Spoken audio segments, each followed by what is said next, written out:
الأهلي بيتلقى الدعم والمؤازرة من الأراضي الفلسطينية. رابطة محبي وعشاق النادي الأهلي في فلسطين، زي ما بقول لكم تحياتي ليكم. دايما انتوا في الحدث ودايما انتوا متواجدين على طول. أي حاجة تلاقيهم متواجدين مع أهالينا في فلسطين، ورابطة مشجعي النادي الأهلي في غزة، يعني على طول متواجدين، على طول في الحدث، وكأنهم بالفعل عايشين معانا هنا على طول.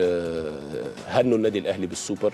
دلوقتي باعتين رسالة مؤازرة للنادي الأهلي في هذه الفترة اللي بيمر بيها. دي على فكرة لقطات من تمرين صباح اليوم. رابطة محبي وعشاق النادي الأهلي في فلسطين وجهت رسالة دعم ومساندة لمجلس إدارة النادي الأهلي والجهاز الفني واللاعبين والإداريين. أكدوا من خلالها أن النادي الأهلي حاصد البطولات والإنجازات، هو بحق صاحب البسمة الوحيدة لعشاقه في كافة أنحاء الوطن العربي. جاء ذلك في اتصال تليفوني بالاستاذ خالد الدرندلي عضو مجلس اداره النادي الاهلي، الذي بدوره ثمن هذا التفاعل والتواصل الجماهيري الذي يعكس روح الانتماء والعشق للقلعه الحمراء على الدوام.